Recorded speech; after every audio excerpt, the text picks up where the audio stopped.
ఉన్నారు, దొంగ కేసులు వీళ్ళే పెడతా ఉన్నారు, దొంగ సాక్ష్యాలు దొంగ కేసులు పెట్టి ఇల్లీగల్గా మనుషులు తీసుకొని వచ్చి అరెస్ట్ చేస్తూ ఉన్నారు. అరెస్టులు చేసి నెలలు జైళ్ళల్లో పెట్టే కార్యక్రమాలు జరుగుతూ ఉంది. నిజంగా డెమోక్రసీ అన్నది ఏ స్థాయిలోకి దిగజారిపోయిందో చెప్పడానికి అందుకే వంశీ కేసు ఒక ఉదాహరణ అని చెప్తా ఉన్నా. ప్రజాస్వామ్యం నిజంగా ఏ స్థాయికి దిగజారిపోయింది అని అంటే నిన్న కూడా చూసాం, పిడుగురాళ్లలో మున్సిపాలిటీకి సంబంధించి అక్కడ జరిగిన మున్సిపల్ వైస్ చైర్మన్ను ఎన్నుకునే ఎన్నిక పిడుగురాళ్లలో 33 మంది ఉంటే కార్పొరేటర్లు 33 మందికి 33 మంది వైసీపీనే గెలిచింది. మరి తెలుగుదేశం పార్టీ కార్పొరేటర్ కనీసం ఒక్కడు కూడా లేకపోతే తెలుగుదేశం పార్టీ ఏకంగా పిడుగురాళ్ల వైస్ ప్రెసిడెన్సీ సీటు ఒక్క సభ్యుడు కూడా లేని ఆ సీటును వీళ్ళు సిగ్గు లేకుండా మేమే గెలుచుకున్నాము అని చెప్పుకుంటా ఉన్నారు అని అంటే నిజంగా పోలీసులు అనేవాళ్ళు చంద్రబాబు నాయుడు గారి హయాంలో ఏ స్థాయికి దిగజారిపోయి ప్రజాస్వామ్యాన్ని కూలీ చేస్తూ ఉన్నారని చెప్పడానికి నిదర్శనం. తిరుపతిలో 49 సీట్లకు 48 సీట్లు వైసీపీ గెలిచింది. తెలుగుదేశం పార్టీ గెలిచింది కేవలం ఒకే ఒక్క స్థానం. అటువంటి చోట డిప్యూటీ మేయర్ పోస్టు పోలీసుల ఆధ్వర్యంలో తెలుగుదేశం పార్టీ వాళ్ళు కార్పొరేటర్లను కిడ్నాప్ చేసుకొని బస్సులో నుంచి కిడ్నాప్ చేసుకొని పోయి డిప్యూటీ మేయర్లను మేమే గెలుచుకున్నామని చెప్పి వాళ్ళు ప్రకటించుకుంటా ఉంటే పోలీసులు ఏ స్థాయికి దిగజారిపోయినారు తెలుగుదేశం హయాంలో అని చెప్పడానికి ఇంకో నిదర్శనం. తుని నియోజకవర్గంలో 30 కార్పొరేటర్ల స్థానాలు 30కి 30 వైసీపీ గెలిచింది. తెలుగుదేశం పార్టీకి కనీసం ఒక్కడంటే ఒక్క అభ్యర్థి కూడా లేడు. మళ్ళీ అలాంటి చోట ఎన్నికలు జరిగితే అలాంటి చోట వైస్ ప్రెసిడెన్సీని వయసుని ఎన్నుకునే ఎన్నిక వైస్ చైర్మన్ ఎన్నుకునే ఎన్నిక జరిగితే వైసీపీకి ఎలాగో వైసీపీ వాళ్ళను దౌర్జన్యం చేసి తీసుకునే పరిస్థితి లేకపోయేసరికి తెలుగుదేశం పార్టీ వాళ్ళు ఎన్నికనే పోస్ట్ పోన్ చేశారు. అంటే వీళ్ళకి అనుకూలమైన వాతావరణం వచ్చేదాకా ఎన్నికలు జరపరు. కోర్టు పర్యవేక్షణలో ఉన్న కేసులకు సంబంధించిన పరిస్థితులు ఇవి. పాలకొండలో కూడా అంతే. వైసీపీకి అందులో 17 ఉంటే తెలుగుదేశం పార్టీకి కేవలం 3. మళ్ళీ అక్కడ వైస్ ప్రెసిడెన్సీ అన్నది వైసీపీకి రావాలన్నా తెలుగుదేశం పార్టీకి రావాలన్నా, కానీ వీళ్ళకి అనుకూలత వచ్చేదాకా పోస్ట్పోన్మెంట్లు. ఇలా ప్రతి సందర్భంలోనూ కూడా డెమోక్రసీని కూనీ చేస్తూ ఉన్నారు. పోలీసులను వీళ్ళు ఇష్టానుసారంగా వాడుకుంటా ఉన్నారు. నేను ఇవాళ ఒకటే చెప్తా ఉన్నా, ప్రతి పోలీసు వ్యక్తికి కూడా చెప్తా ఉన్నా, మీ టోపీ మీద ఉన్న 3 సింహాలకు కనిపించే ఆ సింహాలకు సెల్యూట్ కొట్టడం మొదలుపెట్టండి.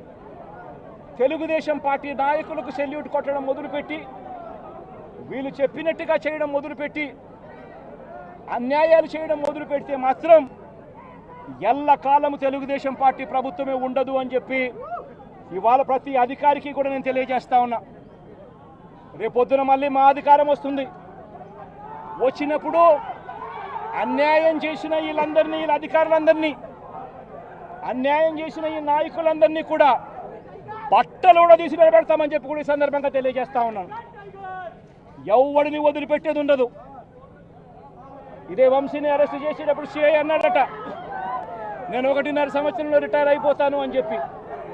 రిటైర్ అయిపోయినా కూడా సప్త సముద్రాల అవతల ఉన్నా కూడా మొత్తం అందరినీ కూడా పిలిపిస్తామని చెప్పి కూడా ఈ సందర్భంగా చెప్తా ఉన్నా.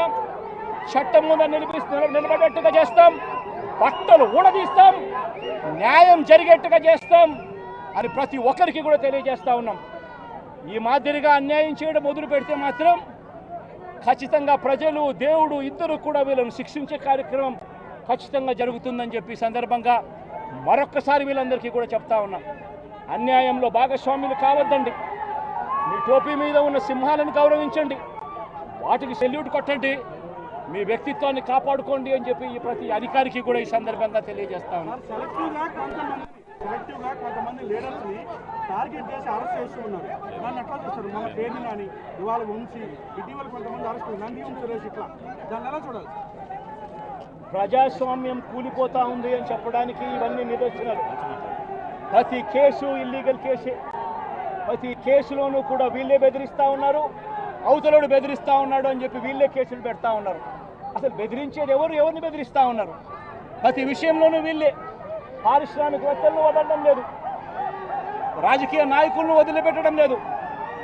ప్రతి ఒక్కరిని కూడా వీళ్ళే బెదిరిస్తూ ఉన్నారు, అవతలోడు బెదిరించినాడు అని చెప్పి మళ్ళీ ఎదురు కేసులు పెడతా ఉన్నారు. ఇవన్నీ ఊరికే పోవు, ఇవన్నీ కూడా మళ్ళీ వీళ్ళకి చుట్టుకుంటాయి. చుట్టుకున్నప్పుడు వీళ్ళ పరిస్థితి అతి దారుణంగా తయారవుతుందని మాత్రం ఖచ్చితంగా చెప్తా ఉన్నాను.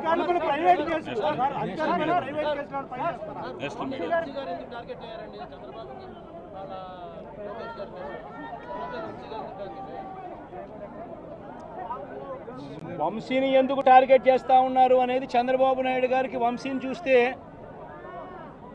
తన సామాజిక వర్గం నుంచి ఒక వ్యక్తి ఎదుగుతున్నాడు, చంద్రబాబు నాయుడు గారి కన్నా గ్లామరస్గా ఉన్నాడు, లోకేష్ గారి కన్నా గ్లామరస్గా ఉన్నాడు, ఒక మనిషి ఎదుగుతున్నాడు అని అంటే తట్టుకోలేడు తన సామాజిక వర్గంలోనే.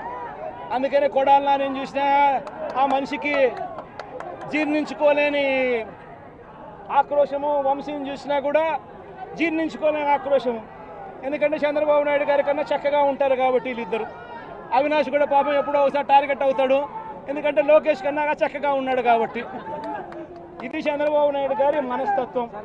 ఆయన కొడుకు ఆ సామాజిక వర్గంలో వాళ్ళు మాత్రమే లీడర్లు. వాళ్ళకి ఎవరైనా పొరపాటున వాళ్ళకు అనుకూలంగా లేకపోతే సామాజిక వర్గం నుంచి వాళ్ళని వెలేయడము. ఇది చంద్రబాబు నాయుడు గారు, రామోజీరావు, ఆంధ్రజ్యోతి రాధాకృష్ణ, TV5 వీళ్ళు ముగ్గురు.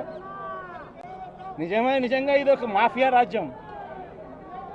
చంద్రబాబు నాయుడు అనే వ్యక్తిని ముఖ్యమంత్రిగా చేయడం కోసం, చంద్రబాబు నాయుడు అనే వ్యక్తికి ఓట్లు వేయించడం కోసం ఒక మాఫియా సామ్రాజ్యం వీళ్ళంతా.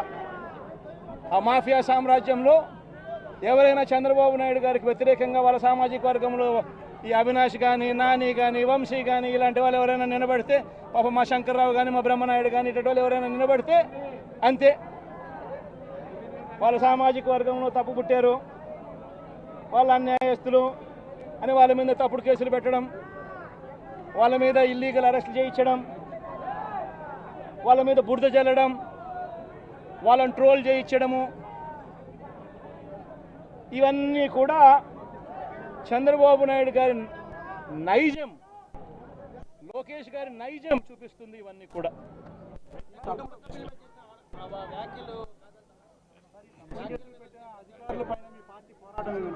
In fact few words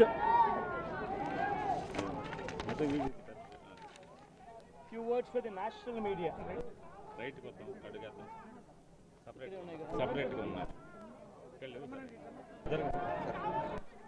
మాట్లాడబోతున్నారు Jaganmohan Reddy. ఎటువంటి అంశాలు ఇక్కడ మాట్లాడతారనే అంశాలు అయితే మనం చాలా స్పష్టంగా చూస్తున్నామని చెప్పొచ్చు. జగన్మోహన్ రెడ్డి ప్రస్తుతం ఇక్కడికి వచ్చారు. మనం